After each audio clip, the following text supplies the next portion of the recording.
안녕하세요. 풋볼 포레스트입니다. 전세계 축구인들의 최고의 축제 피파 월드컵을 주관하는 국제축구연맹이 클럽 버전 월드컵을 새롭게 재편해 처음으로 개최를 하게 되고, 대한민국에서는 K리그 우승팀인 울산 HD가 클럽 월드컵에 한국 대표로서 출전을 하게 되었는데, 오늘 새벽에 있었던 클럽 월드컵 첫 경기에서 이강인 선수의 파리 생제르맹은 아틀레티코 마드리드라는 강팀을 압도하는 미친 경기력을 보여주면서 승리를 거두었고, 이강인 선수로서는 새로운 우승 커리어를 쌓을 수도 있는 팀적으로 굉장히 좋은 결과를 얻어냈습니다. 피파에서 주관하는 피파 클럽 월드컵은 사실 신설된 대회는 아니고 2000년에 피파 클럽 월드 챔피언십이라는 이름으로 창설되어 이때까지 매년마다 대회를 치러왔던 나름대로 25년 정도의 역사를 가지고 있는 클럽 단위에서는 유일한 세계 대회입니다. 하지만 클럽 월드컵은 이제껏 유럽 챔피언, 남미 챔피언, 아프리카 챔피언, 아시아 챔피언, 개최국 챔피언 등 각 대륙의 챔피언 클럽 한 팀씩과 개최국 팀만 참여를 했기 때문에 참가팀 자체가 6개 정도 팀밖에 되지 않았었고, 때문에 피파 클럽 월드컵은 사실상 진짜로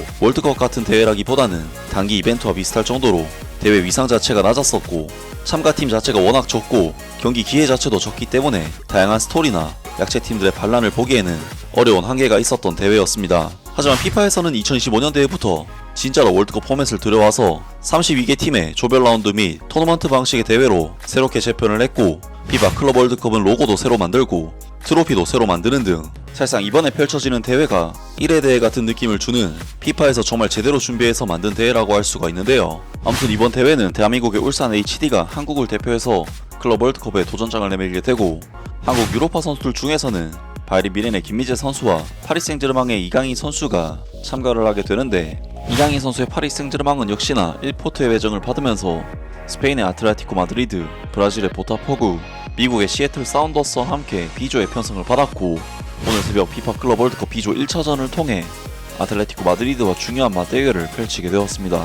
오늘 경기에서 파리 생제르맹이 상대한 아틀레티코 마드리드는 이번 시즌 스페인 라리가에서 3위를 차지한 만만찮은 강팀으로서 파리 생제르맹은 이번 시즌 UEFA 챔피언스 리그 페이지에서 아틀레티코 마드리드에게 1대2로 패배한 경험이 있는 만큼 이번 경기는 유럽 챔피언 팀인 파리 생제르맹에게도 쉽지 않은 경기라고 할 수가 있었고, 사실상 이번 경기에서 승리하는 팀이 조 1위로 16강 진출이 유력해진다는 부분에서 굉장히 중요한 의미를 갖는 경기였습니다. 그리고 이강인 선수는 한국에서의 A매치로 인해 파리 생제르맹 선수들 중 가장 늦게 팀에 합류를 했기 때문에 이번 경기 선발 가능성은 사실상 낮은 상황이었는데, 그리고 이번 경기에서 파리 생제르맹의 루이스 엔리케 감독은 잔루이지 도나루마 골키퍼, 아슈라페 하키미, 마르키뉴스, 윌리안 파초, 누누 멘데스, 주앙 네베스, 비티냐, 파비안 루이스, 데지레 두에, 흐비차 흐바라첼리아, 곤살로 하무스 선수까지 역시나 워낙 중요한 경기인 만큼 현재 파리 생제르맹이 내세울 수 있는 최선의 라인업이 가동이 되었고, 파리 생제르맹의 핵심적인 선수인 우스망 덴벨레 선수는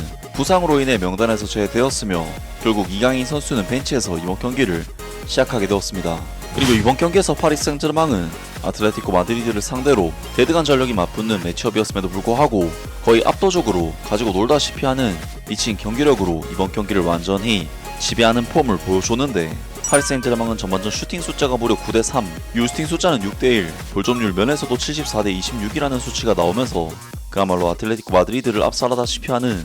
미친 경기력을 보여줬습니다. 파리 생제르맹은 챔피언스리그 우승 과정에서 자신들이 보여줬던 계속해서 볼 소유권을 지켜내면서 경기 주도권 자체를 상대에게 내주지 않는, 상대팀 입장에서는 정말 답답할 수밖에 없는 경기 운영으로 아틀레티코 마드리드가 준비해온 전략을 전혀 활용하지 못하는 경기를 만들었는데, 파리 생제르맹은 전반전 17분 미친 왼발 파비안 루이스 선수가 환상적인 왼발 다이렉트 슈팅으로 득점까지 터뜨리면서 계속해서 좋은 경기력을 보여준 파리 생제르맹은 경기 리드까지 잡는 엄청난 상승세를 이어갔습니다. 그리고 지공에서 득점을 만들어낸 파리 생제르맹은 역습에서도 위협적인 모습을 보이면서 아틀레티코 마드리드를 위협했고, 전반전 막판 흐바라체 엘리아 선수의 패스를 이어받은 비티냐 선수가 정확한 슈팅으로 추가골을 터뜨리면서 파리 생제르맹은 아틀레티코 마드리드를 상대로 압도적인 경기력을 보여준 끝에 2대0의 스코어로 전반전을 마무리했습니다. 정말 이번 경기 파리 생제르맹의 경기력은 아틀레티코 마드리드를 완전히 묶어버렸다는 부분에서 아틀레티코 마드리드에게는 무력감이 느껴질 정도의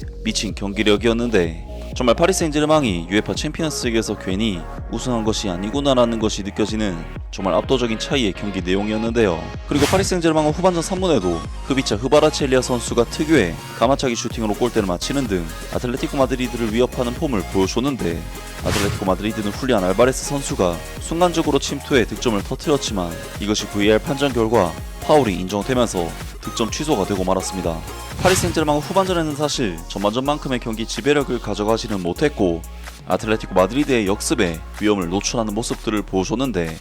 때문에 경기 흐름을 바꾸기 위해 루이스 에니게 감독은 후반전 중반부터 적극적으로 선수 교체를 가져갔고,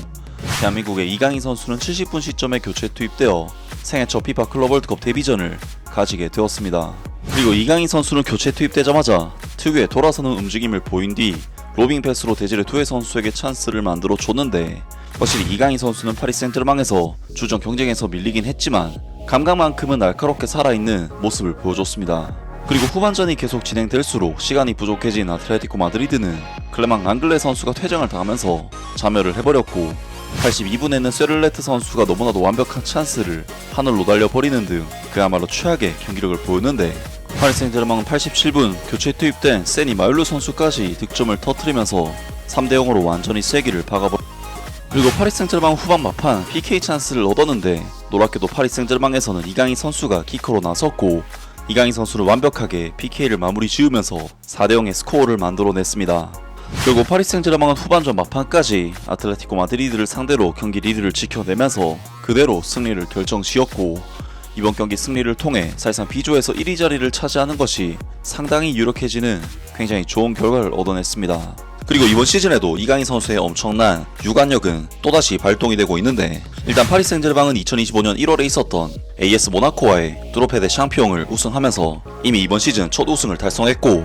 리그 경기를 무려 6경기나 남겨두고 있는 상황임에도 2024-25 시즌 프랑스 리강을 조기에 우승을 확정짓는 그야말로 미친 결과를 만들어내면서 프랑스 리강 무대에서 4시즌 연속 우승 트로피를 들어올리는 데 성공을 했습니다. 그리고 파리 생제르맹은 프랑스의 FA컵이라고도 할 수 있는 쿠프 드 프랑스에서도 모든 경기를 승리하면서 결승전에서는 랭스를 꺾고 우승을 차지했고, 국내 리그와 컵 대회를 모두 석권하는 도메스틱 트래블을 달성을 했었는데, 파리 생제르맹은 최초로 UEFA 챔피언스리그 우승까지 추가하면서 무려 4관왕 트래블을 넘어서 쿼드러블을 달성하게 됐고, 이강인 선수는 그 주역으로서 함께하지 못했지만 파리 생제르맹의 일원으로서 구단 역사상 최고 업적을 누리게 되었는데요. 그리고 파리 생제르맹은 피파 클럽 월드컵에서도 사실상 우승 후보로서 도전을 해나가게 될 텐데, 이번 클럽 월드컵에서마저 우승을 한다면 전무후무한 5관왕에 미친 대업을 달성을 하게 되는데요. 물론 이강인 선수로서는 현재 이적 가능성이 매우 높은 상황이지만